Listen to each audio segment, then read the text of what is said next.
오늘은 훈련, 수고하며 애쓰는 이유라는 제목으로 말씀을 전하도록 하겠습니다. 우리 교회의 7가지 핵심 가치 중 오늘은 훈련에 대한 이야기를 할 것입니다. 먼저 모든 훈련은 분명한 목적을 전제로 합니다.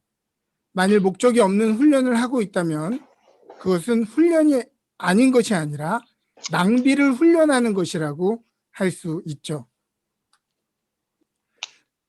스피노자는 할 수 없다고 생각하는 것은 하기 싫다고 다짐하는 것과 같다라고 이야기했습니다. 할 수 없다라고 생각하는 것이 아무것도 하지 않는 게 아니라 자신의 무기력함, 무가치함을 훈련하는 것이다 라고 이야기하는 것이죠.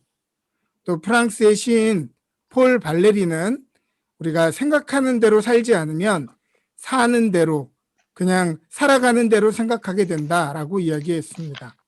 오늘 무엇인가 뜻을 세우고 살지 않는다면 그것은 실상 훈련을 하지 않는 것이 아니라 삶의 파도에 따라 이리저리 흔들리는 것을 매일 훈련하고 있는 것이죠. 오늘 여러분들은 무엇을 훈련하고 계십니까? 훈련이라고 하는 헬라어 단어는 굼나조라는 단어입니다. 굼나조는 우리가 잘 아는 영단어 짐나시움의 어원입니다. 고대에는 이 굼나조라고 하는 짐이 체육학교를 의미했죠. 취미로 운동을 가르치는 것이 아니라 전문 체육인을 양성하는 곳이 바로 굼나조입니다. 생활체육과 엘리트 체육의 다른 점은 생활체육은 자기가 즐거움을 느끼기 위해서 얼마든지 하고 싶으면 하고 말르면 말아도 되지만 엘리트 체육, 그것이 프로가 되고 또 돈이 걸려있는 이런 전문 체육인들은 반드시 승리하기 위해 또 자신의 기록을 넘어서기 위해 매일 자신을 한계까지 밀어붙이는 것입니다. 많은 분들이 신앙생활을 제대로 하는 것이 너무 어렵다고 얘기합니다. 그렇죠. 취미와 재미로 하는 것은 할 만큼만 하면 되지만 목적을 위한 훈련, 목적을 위한 신앙생활조차 이것은 고될 수밖에 없는 것입니다. 오늘 우리는 무엇을 이루기 위해서 훈련하고 있습니까? 오늘 경건 훈련의 목적을 10절은 다음과 같이 말하고 있습니다. 이를 위하여 우리가 수고하고 힘쓰는 것은, 힘쓰는 이유가 있다는 것이죠. 이것이 그냥 수고하고 힘쓰는 것이 그 자체가 목적이 아니라 우리가 힘쓰는 것은 우리의 소망을 살아계신 하나님께 두미니 곧 모든 사람 특히 믿는 자들의 구주시니라. 우리가 이렇게 수고하고 힘쓰는 것은, 신앙생활의 경건 훈련을 힘쓰는 이유는 우리의 모든 소망을 하나님에게 집중하기 위해서입니다. 우리의 소망이 되시는 그 하나님께 우리의 눈과 마음과 귀와 우리의 삶을 집중하게 하는 것, 그것이 바로 경건 훈련의 목적이다라고 할 수 있는 것이죠. 그러므로 성도들이 평생을 다 바쳐서 반복하며 훈련해야 하는 것은 우리가 기도를 몇 시간 했냐, 성경을 몇 장 읽었냐가 아니라 결국 그 모든 것은 우리의 삶의 모든 소망을 하나님께 두려 함입니다. 그 모든 과정을 통해서 우리는 우리의 삶의 소망이신 하나님께 우리의 눈을 고정하는 훈련을 하게 되는 것이죠. 오늘 7절은 이 훈련의 중요한 핵심을 2가지로 이야기하고 있습니다. 첫 번째는 거절하고 버리는 훈련이죠. 영어로 보면 2가지 단어가 우리에게 요청됩니다. 하나는 버리라고 하는 것이고 또 하나는 계속해서 연습하라고 하는 것입니다. 뭘 버리라고 이야기합니까? 이 뒤에 얘기하겠습니다. 우리가 다이어트를 하기 위해서는 뭘 버려야 되죠? 이전에 식습관을 버려야 됩니다. 꼭 해내야 돼요. 예전처럼 먹으면서 다이어트 한다? 불가능한 일입니다. 다이어트를 하기 위해서는 이전의 식습관을 버려야 되고요. 군인이 되기 위해서는 사회에서의 습성을 버리고 또 개인주의적인 사고방식을 버려야 합니다. 또 그것이 음악이든 체육이든 다음 단계로 성장하고 싶다면 우리는 이전의 나쁜 습관을 버려야 하는 것이죠. 그러나 이것은 참으로 어렵습니다. 왜 어렵죠? 이 오래된 습관들이 마치 나 자신처럼 느껴지기 때문에 그래요. 그래서 이전의 습관들이 나 다음처럼 느껴지고 나를 사랑하는 내 모습처럼 느껴진다는 말입니다. 그래서 나쁜 습관을 버리는 것은 마치 나 자신을 버리는 것과 같은 괴로운 마음이 들기 때문에 우리에게 나쁜 습관을 버리는 것이 어려운 것이죠. 오늘 바울은 디모데에게 경건에 이르기 위해 반드시 거절해야 되는 것들을 말하는데요. 그것은 바로 무엇이냐면 망령되고 허탄한 신화를 거절하라고 이야기합니다. 망령되고 허탄한 신화. 그게 무엇인지 한번 다른 번역을 통해서 살펴보겠습니다. 개역개정은 망령되고 허탄한 신화를 버리고 경건에 이르도록 내 자신을 연단하라 이렇게 얘기했고, 새 번역은 저속하고 헛된 꾸며낸 이야기들을 물리치십시오 라고 얘기했고, 또 공동 번역에는 늙은 아낙네들이나 좋아하는 속된 이야기들을 물리치시오 라고 이야기하고 있습니다. 우선 문장 그 자체로 망령되고 허탄한 신화는 당시 그리스 문화 전체에 뿌리박혀 있었던 그리스 신화에 관련된 것입니다. 그리스 사람들은 모든 것을 신화와 연결해서 이해했습니다. 그리고 위대한 위인들, 위대한 작가, 위대한 전쟁 영웅, 위대한 사람들은 신의 자녀라고 이해했어요. 그러니까 신과 인간이 결혼해서 낳은 신의 자녀다. 그래서 이런저런 신의 족보들이 굉장히 복잡하게 되어져 있었습니다. 여기 보이시죠? 이게 신들의 족보입니다. 그리스 신화의 족보들. 네, 엄청 많지요. 일상생활 모든 행동들에 영향을 미치는 신들이 다 있어서 불의 신, 물의 신, 바람의 신 이런 것들이 다 있어서 내가 원하는 것들을 얻기 위해서는 그 신들에게 잘 보여야 되며 그 신들을 불편하게 만들면 안 되는 온갖 종류의 미신들로 가득 차 있었던 것이 고대 그리스 사회입니다. 그래서 이것을 늙은 아낙네들이 좋아하는 속된 이야기들이라고 이야기하는 것이죠. 그러니까 정말 우리가 두어야 되는 참 소망에 마음을 집중하지 않고 이러한 신화들의 이야기에 이거는 빨간색을 조심해야 돼, 노란색을 조심해야 돼, 바람의 신 누구를 조심해야 돼, 이런 식으로 그리스 신화의 허탄한 신화에 삶의 모든 에너지를 뺏기게 했다는 말입니다. 이런 것들을 거절하고 버려라 라고 얘기하는 것이죠.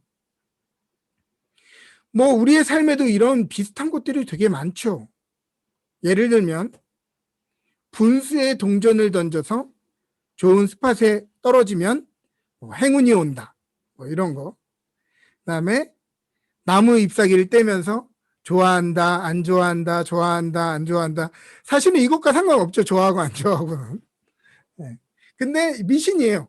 이게 혹시라도 좋아한다에 떼지면 내 마음이 위안을 얻으려고 이것을 하는 것입니다. 또 풀밭에서 네잎클로바를 찾으면 행운이 온다 라고 하는 등등, 이성이 작동하는 사람이라면 누구라도 이것들이 전혀 근거가 없다는 걸 알고 있지만 우리는 우리의 불안함을 붙들면 그만이라고 여기는 것들입니다.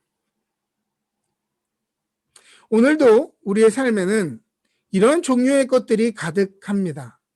그러나 우리가 하나님의 사람이 되기 위해서 온전한 하나님의 풍성한 그 소망을 붙들기 위해서는 이 모든 종류의 헛된 이야기들에 소망을 두지 말아야 된다고. 아니, 소망을 두지 말 뿐만이 아니라 그런 이야기들이 우리에게 전해져 올 때 적극적으로 거절하는 훈련을 해야 된다고 하는 것입니다. 누군가가 우리에게 이러한 두려움에 빠지게 하고 우리의 마음을 뒤흔드는 이야기를 할 때 거절할 수 있는 능력, 그것들을 훈련해야 한다. 거절해야 되는 이유는 간단하죠. 그것은 붙들 만한 가치가 있는 진짜 소망이 아니기 때문입니다. 로마서 8장 24절 25절은 다음과 같이 우리에게 이야기합니다. 우리가 소망으로 구원을 얻었음에 보이는 소망이 아니니 보는 것을 누가 바라리요. 만일 우리가 보지 못하는 것을 바라면 참음으로 기다릴지니라. 지금 당장 눈에 보이는 소망은 영원한 것이 아니라고 이야기합니다. 지금 이것만 해결되면, 내가 이것만 성공하면, 내가 이것만 가지면 라고 되뇌이는 모든 소망들은 그것을 이루고 나면 또 다른 불안함과 불만족으로 다가올 따름이죠. 제가 총각 때 밴쿠버 외곽에 살았는데요. 어디에 다운타운에 가기 위해서는 30분을 걸어서 버스 정거장에 가야 됐고, 또 버스 정거장에서 30분에서 1시간 차를 기다려서 이렇게 이동을 했던 기억이 납니다. 그러면서요, 꼭 그 차 딜러십 앞을 지나가요. 그 걸어갈 때. 차들이 엄청 새 차들이 많이 있잖아요. 그러면서 제가 이런 생각을 했습니다. 야, 저 차들이 저렇게 많은데 내 차 하나만 있었으면 좋겠다. 시간이 지나서 저도 차가 생겼습니다. 차가 생기니까 소원이 없어졌나? 아닙니다. 차가 생기니까요, 더 큰 차를 갖고 싶고, 더 좋은 차 갖고 싶고, 이 인간의 마음이란 말입니다. 지금 학생들은 좋은 학교에 입학하기를 바라지만 좋은 학교에 입학한다고 해서 끝이 아니죠. 젊은 남녀들은 결혼만 하면 이 모든 행복이 시작될 것 같지만 지금 웃는 분들은 그 이유를 알죠. 결혼하면 무슨 일이 일어나요? 지옥문이 열리죠. 우리의 삶의 어려움과 우리가 보지 못했던 우리의 인간성의 바닥을 보게 되는 것입니다. 제가 이전에 병아리 감별사 일을 했을 때 숙련자들이요, 굉장히 빠르게 하는 것을 보면서 저도 빠르게 그것을 따라잡으려고 막 이상하게 막 한 손에 막 여러 마리를 잡고 이렇게 했는데요. 그 매니저한테 혼났어요. 그렇게 하지 말라고. 요행을 부리면 안 된다는 거예요. 요행을 부리면 속도가 빨라질 것 같지만 속도가 오히려 늘지 않고 거기서 멈추게 된다고 하는 것이죠. 기초에 충실하라고 하는 것입니다. 우리가 만일 운동선수이고 운동 코치가 우리를 지도해야 한다면 단기간에 요행으로 기록을 바꿔보려고 하는 모든 시도를 용납치 않을 것입니다. 왜냐하면 그 잘못된 습관 때문에 그 선수가 넘어서야 될 기록들을 넘어서지 못하고 한계에 부딪힐 수 있기 때문이죠. 이사야 55장 2절은 우리에게 이야기합니다. 너희가 어찌하여 양식이 아닌 것을 위하여 은을 달아주며 배부르게 하지 못할 것을 위하여 수고하느냐. 내게 듣고 들을지어다. 그리하면 너희가 좋은 것을 먹을 것이며 너희 자신들이 기름진 것으로 즐거움을 얻으리라. 우리에게는 큰 목적이 있다는 것이죠. 그 목적은 무엇이냐? 바로 참 소망 되시는 하나님 안에 거하는 삶, 하나님과 동행하는 삶, 그것이 우리의 참 목적이다 라고 하는 것입니다. 두 번째로는 두 가지로 우리가 해야 되는 두 번째는 경건을 엑서사이즈 하는 것입니다. 트레이닝. 이 경건이라고 하는 영 단어는 godlikeness죠. godlikeness. 지난번에 제가 한번 설명을 했던 것 같습니다.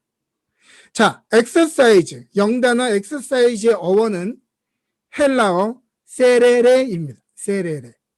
이 뜻은 가축을 바깥으로 내몬 후에 농기구를 얹어서 밭을 간다는 뜻입니다. 여러분 생각해 보시죠. 가축을 그저 밭으로 내보내면 알아서 밭을 갑니까? 알아서 밭을 가는 동물은 없습니다.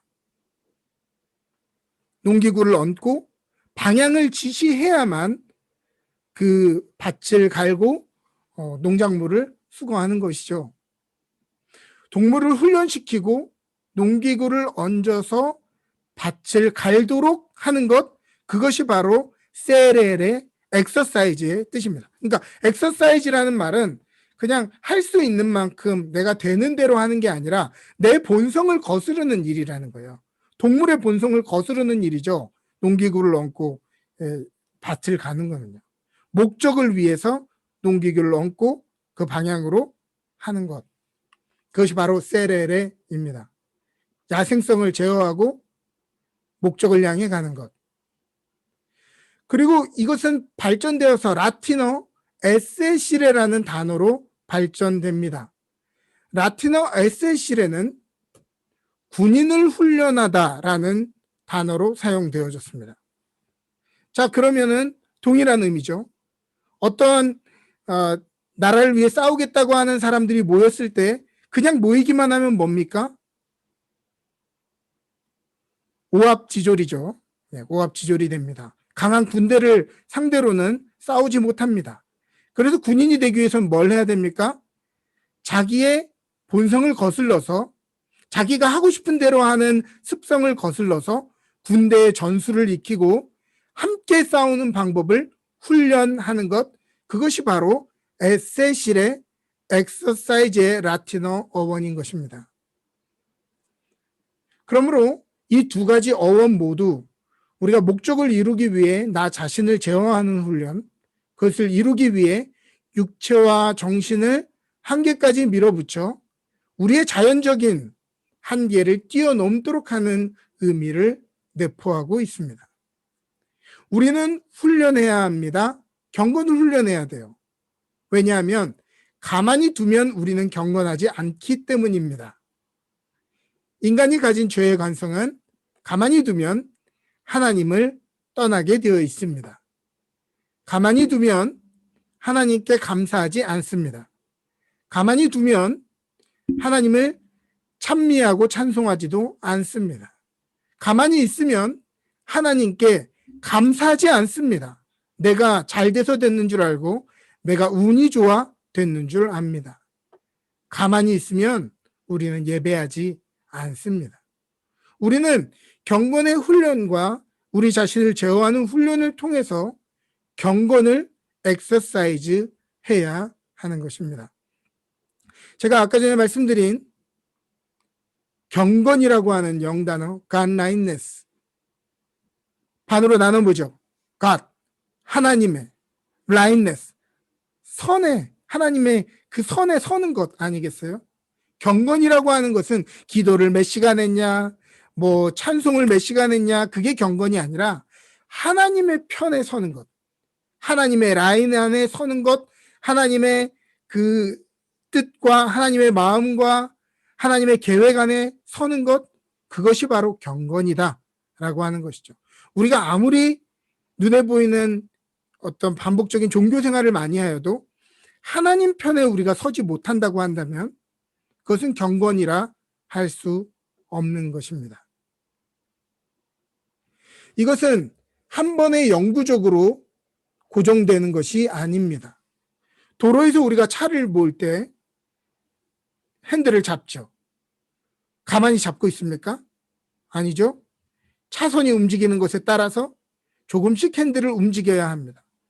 그 라인 안에 들어가기 위해서 조금씩 거기에 맞춰가야 돼요. 그런데 우리가 나는 좋은 차를 탔으니까 이 차는 나를 목적지까지 데려다 줄 거야. 잡고 있으면 사고 납니다. 우리의 인생도 마찬가지죠. 나는 영원한 구원을 얻었어. 나는 하나님께 택함을 받았어. 가만히 있는다? 그러면 우리는 반드시 사고가 나게 되어 있습니다. godliness는 그 상황에 따라서 하나님의 인도하시는 하나님의 뜻에 따라서 조금씩 우리의 삶을 그 라인에 맞춰가는 것이 godliness입니다.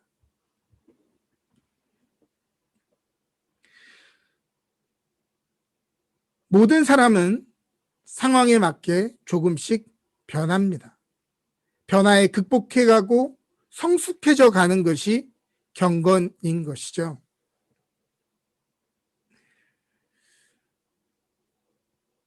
이것은 우리가 신앙생활을 10년하고 만약 100년을 해도 직분이 집사, 장로, 목사여도 매일 매순간 반복해야 하는 것입니다. 저 또한 간 라인네스를 벗어나면 저 또한 목사고 뭐고 떠나서 한 방에 훅 가는 것입니다.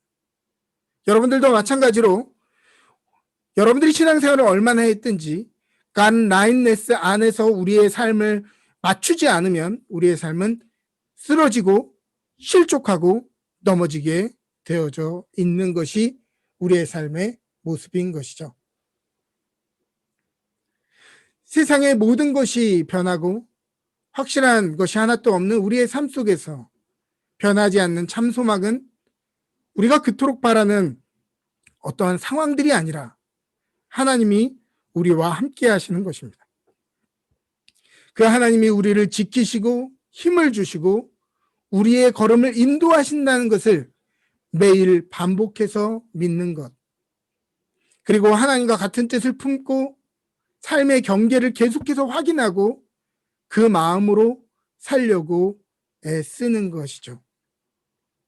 그러므로 경건에서 제일 중요한 것은 멈추지 않고 중간에 포기하지 않고 going on, keep on working 하는 것입니다. 우리의 삶을 배부르게 해주지 못할 것, 양식이 아닌 것을 기꺼이 거절하고 거부하는 훈련을 합시다. 그리고 그분의 입장에서 그분의 계명, 뜻, 마음을 배워가는 연습을 반복합시다. 우리가 왜 이렇게 수고하고 힘써야 합니까?